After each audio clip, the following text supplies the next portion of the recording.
Have you ever opened your Microsoft Access database only to get the message, the active content in this file is blocked, and suddenly none of your buttons work? Don't worry, your database is probably just fine. Welcome to another Tech Help video brought to you by Access Learning Zone. I'm your instructor, Richard Rost.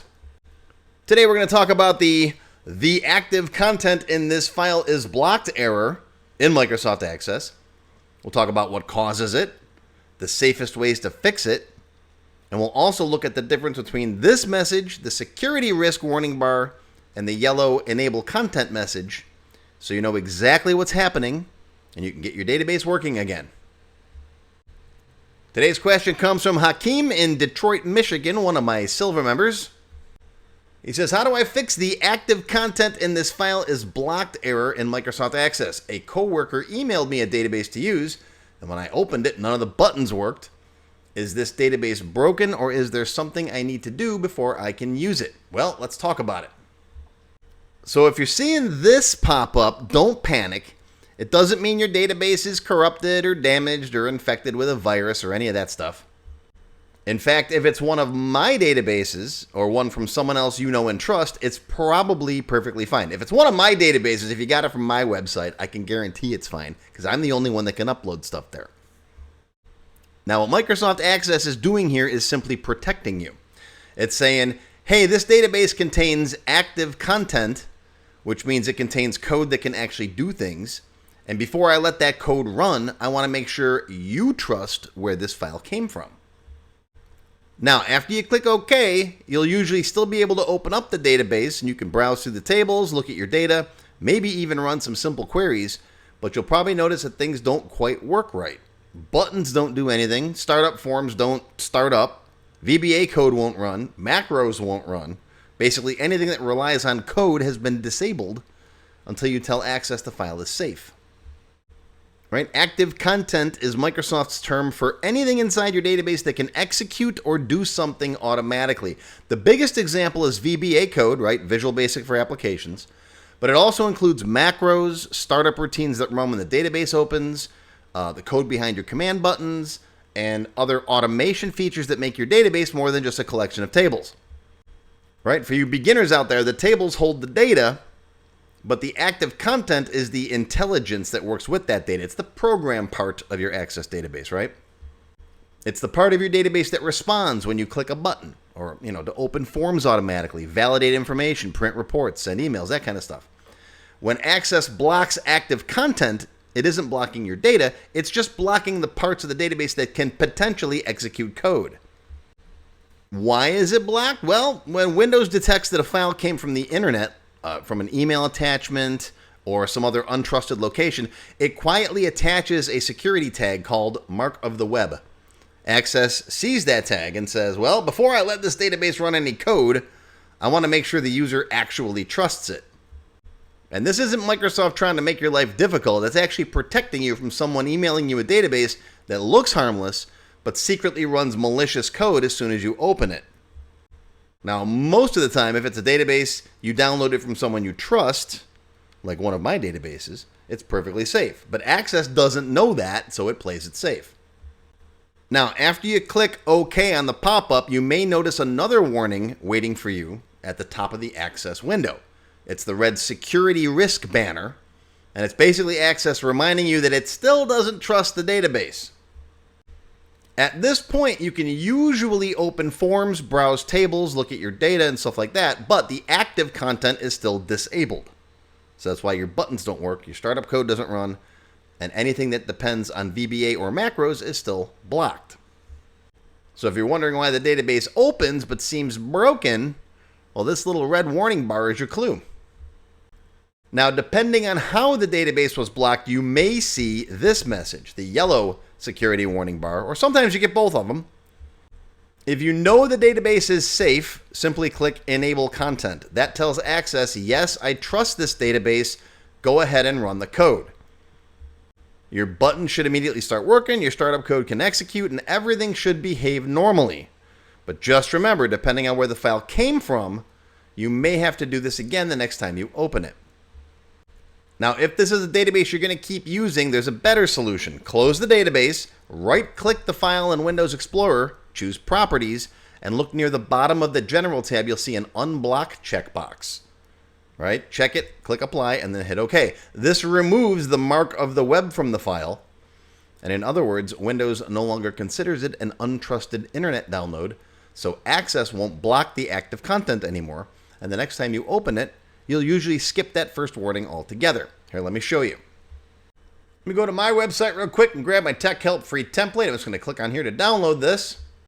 All right, here's the download file, and I put it in a not trusted folder. We'll talk about trusted folders in just a minute, but let's extract this. So I'm going to right click and go extract all. And this little pop-up comes up here. We're going to extract it.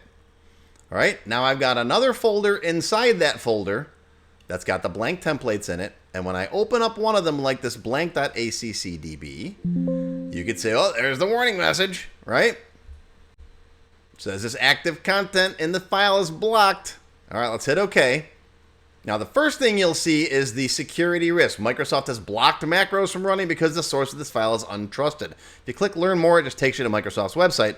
But nothing works now. If you click the buttons and stuff in here, nothing works. So what you got to do is you got to right-click on the file, come down to Properties. It's off the bottom of the screen there, but it says Properties. Click Properties.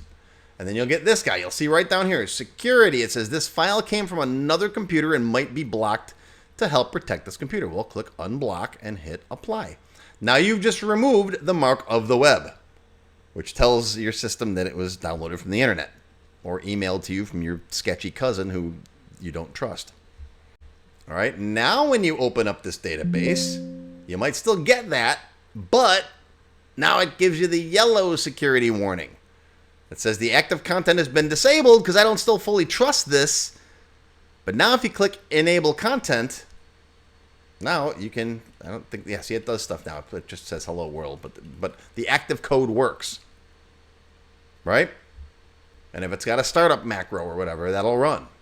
Okay, open this up, and now it should work. Sometimes that yellow bar persists. Sometimes it comes back again. But normally, this is now considered a trusted file. All right, same thing with this other database here. Right-click, go to Properties, remove that mark of the web right there, hit Apply. Now, this Tech Help free template, when you open this guy, it'll tell you right here, not trusted. It knows. My database knows, because in the macro, there is an auto-exec macro that will still run, and you can use this to determine if your database is running in a trusted folder. And again, we'll talk more about trusted folders in a minute, but all I have to do now is enable the content, and now it works. And now all the buttons will work, see? All right, so what's all this trusted locations, trusted folder stuff that I keep talking about? Well, this is the solution I recommend if you regularly work with Access databases, as I assume most of you do. Instead of unblocking these files one at a time, you create a trusted location or a trusted folder. It's under File, Options, Trust Center Settings, and then Trusted Locations. I got a whole separate video that explains how to do it. There it is right there. I'll put a link to it down below. There's the link right there.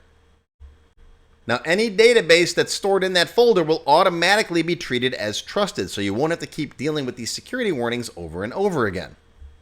I've been using Trusted Locations for years because they're simple, safe, and easy to manage. And if you regularly download my sample databases, this is definitely the approach I'd recommend. Now keep in mind though, you sometimes may still have to right-click Properties and remove that mark of the web on newly downloaded files. But after that, if they're in trusted locations, everything should work just fine. All right, now what if it's still not working? Well, if you've tried everything we've covered and the warning still won't go away, there's a good chance the problem isn't you, right? It's not me, it's you. If you're using a work computer, a school computer, or any computer managed by an IT department, they may have locked down these settings through group policy. In that case, you may not even be able to change the Trust Center settings yourself. And unfortunately, there's nothing you can do yourself if the group policy is enforcing these settings. If that's the case, you're going to have to talk to your lovely IT department and let them know what's happening. We all love dealing with the IT department, don't we?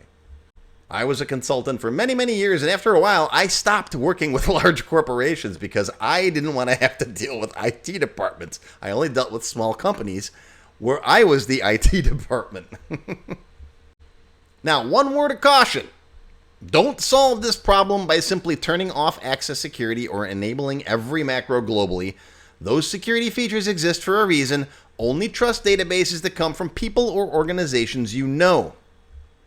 If somebody emails you a database called The Best Database 2026 and you weren't expecting it, then don't enable content on it. It's that common sense, folks. Common sense. And one word on virus scanners. I'm not a big fan of virus scanners. Third-party virus scanners, that is. I turn those off all the time. I get rid of those when I see them. Windows Defender is usually good enough to catch most malicious stuff. But still, use common sense. Don't download stuff from sketchy websites. You'll make the penguin worried, and we don't want to worry our penguins. They've got enough to deal with right now.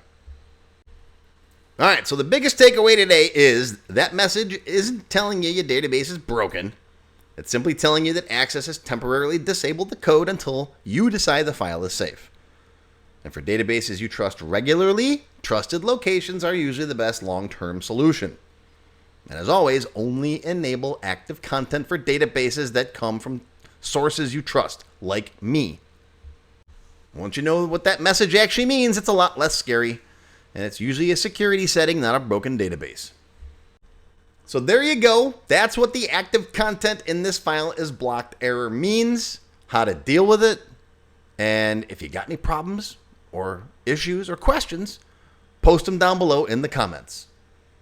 But that's going to do it for your tech help video for today. I hope you learned something. Live long and prosper, my friends. I'll see you next time. If you enjoyed this video, hit that thumbs up button right now and give me a like. Also, be sure to subscribe to my channel, which is completely free, and make sure you click that bell icon and select all to receive notifications whenever I post a new video. If you're new to Microsoft Access, check out my Access Beginner Level 1 course. It's over 4 hours long and it covers all the basics like tables, queries, forms, and reports. It's a great place to start, and it's also completely free. Members of my channel get extended cut videos, sample databases, access to my code vault, and full training classes every month. Click the join button for details. Thanks for watching. I'm Richard Rost with AccessLearningZone.com. Live long and prosper, my friends. I'll see you next time.